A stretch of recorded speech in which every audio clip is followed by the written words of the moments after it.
Hey, it's Chris, Liege Games. So, we're going to be talking about something different right now. This is a game called Mercurial. And it is definitely that. It is definitely Mercurial in the sense of the play style. And we're going to be talking about the things that you need to know about whether or not Mercurial is right for you. 5 things that you should consider. And again, at the end, we'll do a little bit of who would like this game, who is this game for, and then maybe who this game wouldn't be a great fit for. So we'll kind of go over everything, hopefully in a succinct amount of time, so you know everything you need to know. Let's talk. Point number 1 on Mercurial, to help you get a good understanding of what this game is about, is if you are familiar with Sentry or Sentry Golem from Plan B Games. You are essentially acting as the older brother in the development and the mechanisms in this game. If you're familiar with that game where you have the golems and you have the cubes and you're using those cubes to get enough points to be able to buy the golems and, rinse and repeat and build your engine in that regard. And so this is the older brother, the next step up, the slightly more complex version of that, with a little bit of dice at the same time. Are you intrigued? Well, you should be. There are 3 rows that you're going to be dealing with. The point columns, if you will, that are known as the heroes or the heroic actions. Then the middle column, which are your skill alterations, which are your abilities to shift your resources, if you will, or your dice. And then you have the bottom column, which are your spells, which are the things that you are going to be linking together to combo to get enough of one of the 2 types of points in order to go back up top to buy one of those heroic cards in the first place. Make sense? That is it in a nutshell. And it's the combo system, the engine building, and the manipulation that goes back and forth between all of those that if you are familiar with the Century games in the first place, you are going to recognize immediately once you take a look at this or take a look at the rule book. And so from that side of things, it makes the learning curve a little bit easier. Point 2 that you need to know though, now, because it's the older brother of Sentry, if you will, in the metaphorical sense, the combo building and the engine building is a bit slower, it's a bit more nuanced, it takes a bit more work. Especially with the combination of the mana and the acuity that you're going to be manipulating along with that, where you're also accumulating but also using and getting rid of acuity to help fund your spells and your alterations in the first place. Now, why is that important? Because it ties right into point number 3 as well, because this is going to be a lengthier version along with being an older brother or a more complex version of Sentry. I mean, the complexity is going to add length, period. And so you just need to know that going in, and you need to know that this is more of a paced game, whereas with Sentry, sometimes it can be much quicker because of how things move, and there's less parts that you're dealing with. I mean, you're just adding a whole third part with these spells that is something different in that sense, and that's okay. You just need to be aware in the first place. This game is going to, going back to point 2, reward you for that patience, for that timing of how you are doing things. There is more nuance here with that because you are not dealing with just 4 resources. You are essentially dealing with all 6 different sides of the dice, which are going to give you different resources, the mana, the aforementioned acuity, and then trying to combine the right sides of the dice onto these spell cards to make them match up, and then trying to figure out whether or not you're going to use mana or acuity, or you're going to use the dice, and how the combination of those is going to work, and do you have enough for another one, or do you even have enough to buy one of the heroic cards in the first place, and just the management of all of that in a nutshell. Which leads me into point 4. It's a very clever system in terms of the combination of these 2 types of units, and it causes you to change plans on a whim depending on what cards are out there from a spell standpoint, which is going to affect what you can be able to buy from the heroic standpoint. You have your Restore, the blue, and your red, the Ruin.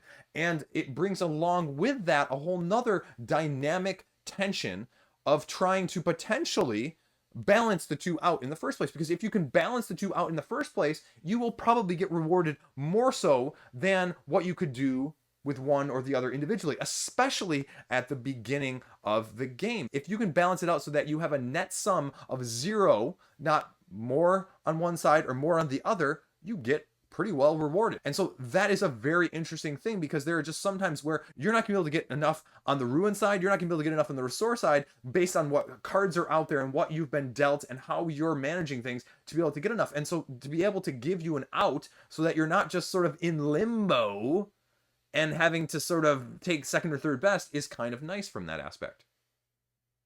It utilizes a same but similar mechanic in terms of the spell alterations, where you are able to take the card that is on the leftmost of the spell alteration row for free. But you can take any of the other ones, because that is the big criticism when it comes to Sentry Golem or Sentry, is that you're having to put one of your resources in every single one, and there are just some cards that are just distinctly more valuable in Sentry and Sentry Golem, which is ultimately why I got rid of it, because you went for those cards, and if you got those cards or they came out in the turn that you needed to get them, then you were just miles ahead of the other person, and if you didn't, you were kind of SOL. And this didn't have as much disparity or as much deviation, I guess, a standard deviation in terms of the best cards and the worst cards. I mean, they're all very similar, they're all using different mechanisms, and they're all requiring slightly different aspects of things. And it has one of those moments where all of a sudden you're building your engine and it clicks. And if you like that sort of game, you're going to like this as well from that side of things. Now, point 4, we're going to talk about the length. The length is lengthier. With a 2-player game, you had to get 6 of these heroic cards. And so that led me to, it feel like it was a little bit too long. And it also gave me the feeling of, especially with a few turns, because the engine is a little bit slower to build at the beginning, as I have sometimes heard other people say about worker placements or things in the engine combo building side of things in general, is that if you find that people are doing the same thing over and over in the first couple turns, why not just skip those first couple turns and then have them start at a little bit later point in order to facilitate things and speed things along and keep them more engaged? Because that would probably be my biggest downside or biggest concern about this game, is that it's just going to last too long for some people. It's going to overstay its welcome just slightly, because of how long sometimes these combos and these spells, especially if the right spell doesn't come out, or you don't have the right combinations of alterations, or you're having to constantly drop them down or pick your cards back up as your turn. So again, it's just something you need to be aware of from that standpoint. I'll go back to the clever mechanism standpoint, is because not only can you take the one action like you were doing in Sentry, but you actually get to play and take. And so at least it mitigates that and helps speed up that side of things, so you're doing multiple things in your turn while still not having the turns be too long in the first place. It's just that the overall comboing can take a little bit more time in general. But that's okay. It is, one of those games. Now, point number 5. This is probably, and I don't really comment on this, but I think it's something that needs to be said, because this is probably one of the most aesthetically pleasing games in terms of the artwork, in terms of the overall design element on the games and the cards themselves that I've seen in a while. The art is probably one of the best I have seen ever, especially on a prototype. And so if you are someone who is attracted by that, if you are someone who likes Sentry Golem over Sentry, it's going to win you over from that side of things as well. So, who is this game for? This is a game for the people who said, like I mentioned, Sentry Golem is too simple, is too complex, is too swingy. The mechanism of being able to put your cubes or resources down and get the one you want and snatch it out from the grasp of somebody else is too powerful. This is going to address a lot of those concerns for you. If you want something more meaty from that side of things. If you want something that is going to make you feel clever sometimes in how you can manipulate the dice and how you can mitigate things, because again, I didn't mention, but you have the ability to re-roll on any turn that you need, essentially, some of those dice that have the resources that you're trying to use in the first place, so you're not stuck with them, even though you only roll them once at the beginning of your turn, and then you see what happens. So it gives you a lot of ways to mitigate, so it's got a little bit of luck, but it's also got more mitigation. So if you are someone who likes a fair bit of tactics with some strategy, it has both. Who is this game not for? If you were looking for something shorter, if you were looking for something sub 30 minutes, sub an hour, especially with even a 3 or 4 player count, this game is probably not going to be for you.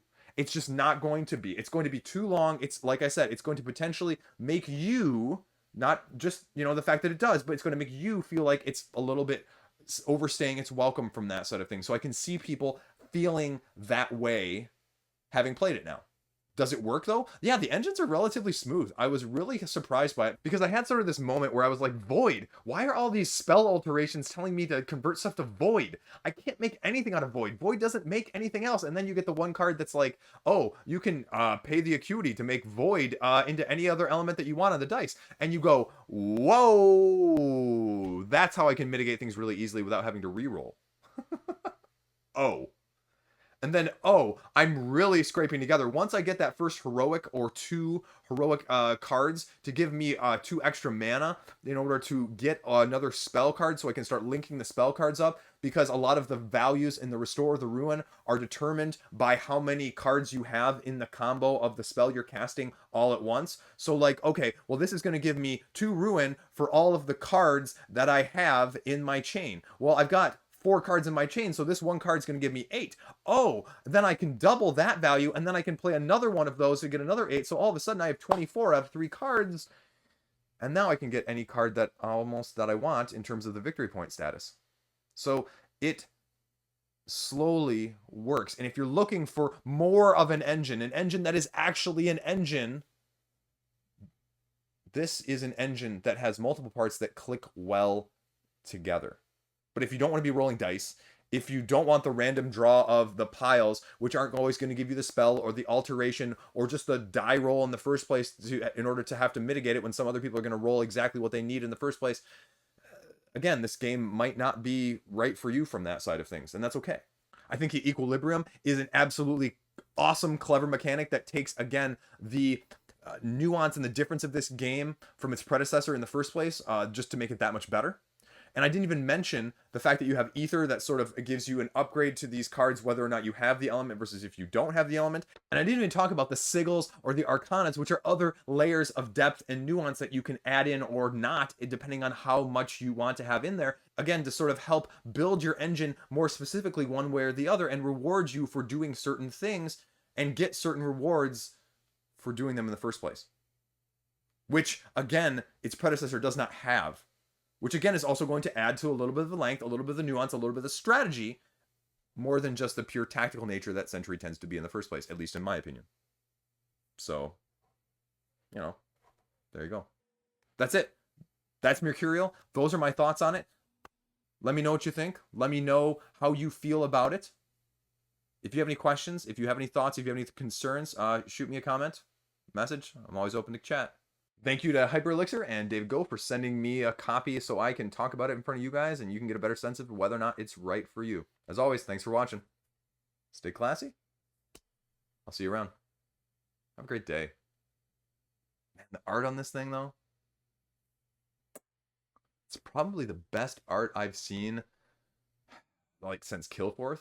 I mean, it is that fantastic, even on a preview prototype that I have. Seriously. Check it out. They're fantastic. My photos cannot do it justice. So, seriously. There you go.